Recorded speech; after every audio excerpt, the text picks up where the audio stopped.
Welcome to the first episode of the weekly series One Piece 2 Reviews Anime vs Manga. So, what I will do here in this series are two things essentially. One, to review both the latest anime episode and the manga chapter of each week. This does not mean that I am reviewing the anime episode which adapts the manga chapter about after one whole year. For example, chapter 1000 was adapted on the anime episode 1015.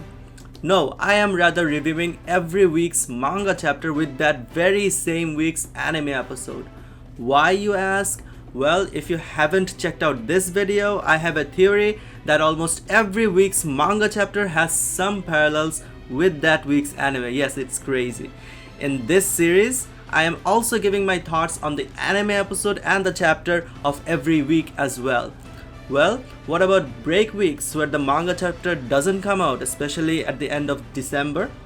Well, currently I'm thinking about not making a video on this series in those weeks. But for now, let's start this video since we do have a chapter as well as an episode that aired this week. And they were chapter 1068 and episode 1043. Here we go. Just a quick thing is that I'm getting a lot of views on the last two videos that I made. Thank you all so much for watching, each and every one of you. I'd just like to take a moment to thank, and do subscribe if you like the content, because even though the views are getting a lot of higher, but the subscriber count is really trickling along. First of all, let me give my thoughts on the manga chapter. I did enjoy 1068. Not a lot happened regarding lore, but a lot happened regarding the progression of the plot. Personally, for me, between plot and lore, both are exciting, though I did prefer some of the earlier chapters more, like 1063, which revealed many of the Blackbeard pirates' devil fruits, and chapter 1065 that showed Seraphim Jinbei having the swim fruit. Speaking of which, I do have a YouTube short where I say that Senor Pink is dead. And that is why the world government was able to integrate that fruit's power into Seraphim Jinbei.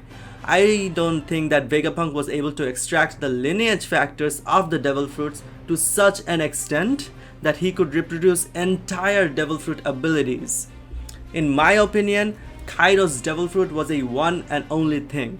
He has not been able to reproduce any fruit afterward. I'm talking about Vegapunk, though he did succeed in extracting lineage factors enough to create clones, which are the Seraphim. In the pre-time skip, we saw that the pacifisters' laser beams resembled Kizaru's lasers, but that was simply one part of Kizaru's devil fruit powers. The pacifisters were not able to use Kizaru's complete arsenal, like turning intangible, moving at the speed of light, and using other light-based powers. None of that. Another reason that I think that Momo's devil fruit clone of Kaido's was the only one was that Vegapunk asked about it directly to Luffy. It wasn't like he could clone any devil fruit in existence if he had the chance to do so. So it was very special.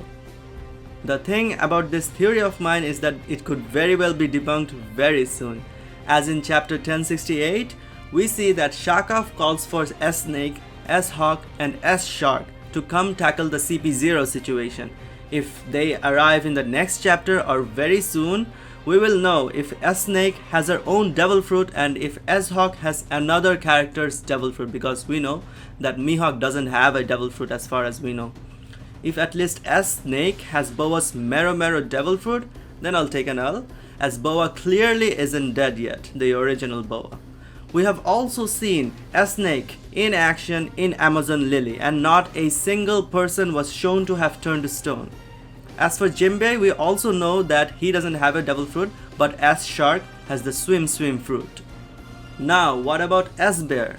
Doesn't his devil fruit powers confirm that Vegapunk was able to extract Kuma's Paw fruit? Well, I think the jury is still out on that. We know that Kuma isn't dead as we see him in the same chapter. We also know that he still has the Paw fruit powers, as he uses it on himself to fly most probably to Egghead Island. As for S-Bear or Seraphim Kuma, he also has some powers, as Lucci says, and I quote, "We'll use Seraphim S-Bear's power to fly onto the island." He said fly, but that doesn't necessarily mean the Paw fruit, you know? Perhaps he can only use some aspects of the Paw fruit Like the pacifistas are able to use Kizaru's laser beams, but not all aspects of that power. Alternatively, it could be some other devil fruit like Vander Decken's fruit, where he can set the last thing he touched with one hand flying onto the last thing he touched with his other hand. Or it could be a completely different devil fruit that we haven't seen yet. For example, powers resembling zero gravity of My Hero Academia's Ochaku Uraraka. There are some other things that I'd like to touch on the chapter. About Kaku, it seems like he has had a change in personality.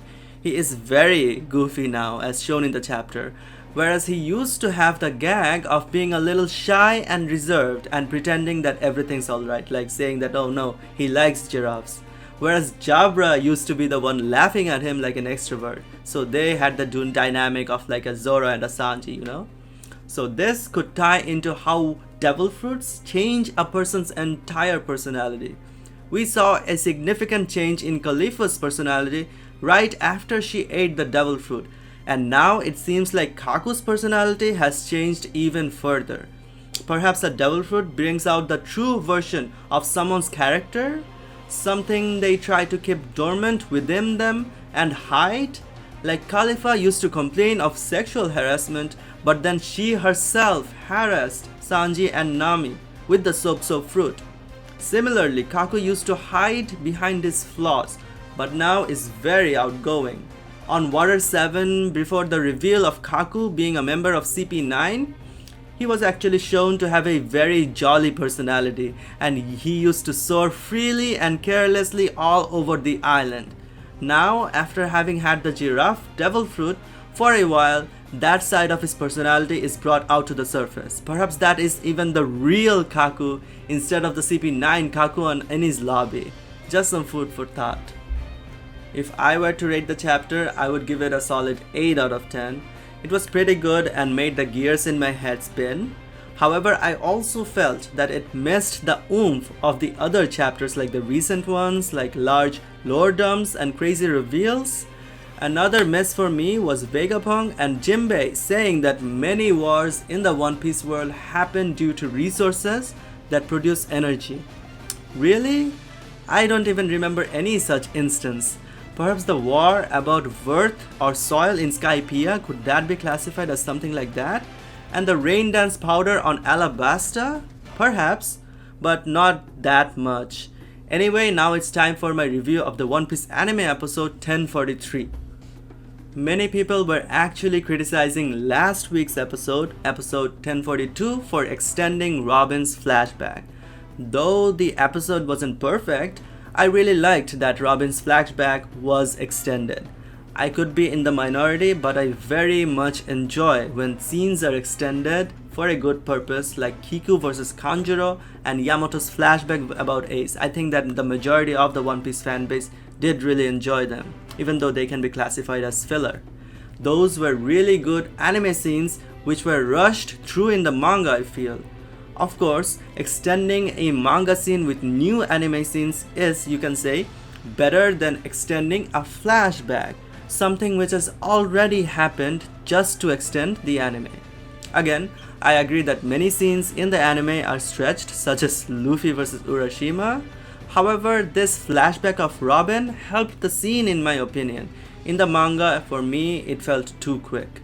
While last week's episode focused very much on Robin's flashback, this week the focus was on Brook. In the manga, Brook almost didn't get a flashback at all, but he just alluded to thinking about it. On episode 1043 though, Brook's flashback is quite long, around 6 minutes long, I counted. If you compared this to all but a single panel in the manga, then yes, the scene is extremely extended in the anime. However, again, as I said, I quite liked this extension, as I felt the manga was too rushed at this point, especially considering that we don't get a one-on-one Brook fight in the Wano arc. To be honest, I was worried about the anime changing one major thing from the manga about Brook. In the manga, it is clear that Brook is unaffected by the hallucinations or the illusions. However, the anime preview for this episode that was shown in last week's episode, well, that implied that Brook is actually affected. It was shown that way. That would have done Brook a disservice in my opinion, as he has had these very same hallucinations countless times in the 50 years that he was stuck alone. Fortunately, despite the preview of this episode 1043 didn't change that part from the manga. Brook is still really unaffected by the illusion, but he does acknowledge it, and we as viewers are shown what thought process he goes through. That was very well done in my opinion. Some other things I liked are Robin's Gigantafleur and the overall animation, beautiful. It's a treat to see Robin's fight, and the manga chapters of Robin vs Black Maria in fact made me make up my mind of doing live reactions of One Piece chapters. Actually made me make up my mind of being a One Piece YouTuber. So yeah. However, one thing I did not like was Toei's translation of Robin's line about Sanji. In the TBS scans, Robin says that Sanji is one of the wings of the Pirate King, whereas in the official Viz version, Robin says that Sanji is the wings himself. Not one of the, but both the wings. Well, I actually preferred the TBS scan version, but Toei actually translated it differently from both. It translates to Sanji is one of the arms of the Pirate King. For me, the word arms isn't as appropriate as the word wings, as wings allow someone to fly or to soar, which would mean that Luffy needs both his wings, as in Zoro and Sanji, to soar to the highest echelon of Pirate King. I would even prefer the word hands to arms, as the terms right hand and left hand are quite common in a crew, but I haven't heard of right arm, left arm of the crew or something. Overall, I would rate the anime episode 8.5 out of 10, so it's 0.5 higher than the manga chapter this week for me. I'm really digging the Wano animation, but the budget for this one wasn't the best. The direction for Gigantafleur, I liked it as I said, but it could have been much better. I just hope that the devil incarnate Robin on the next episode is animated in a very special way. Speaking of which, the anime didn't spoil that form in the preview. I didn't expect that. Kudos to Toei for doing that, as Robin's devil form is one of the most important and animated scenes of Wano for me personally. Finally, let's go to the last part and my favorite part of the video, comparisons or possible parallels between the anime episode and the manga chapter of this week. Unfortunately, there is no direct parallel between this week's chapter and episode. However, last week's chapter in fact coincided with the episode of 2 weeks ago, not the last week. And I do have a video on that, so do check it out. So if we take last week's anime episode, then it does have a direct parallel with this week's manga chapter. On episode 1042, Yamato declares her dream of opening the borders of Wano, otherwise she can't become Oden, she says. And on this week's manga chapter 1068, Vegapunk declares his wish to set out to sea with Luffy. This is a very direct parallel. I hope you guys enjoyed the very first episode of One Piece 2 Reviews Anime vs Manga. Do like, comment and subscribe if you like the content. Let me know what you think of it in the comments. Thank you so much for watching. Tata.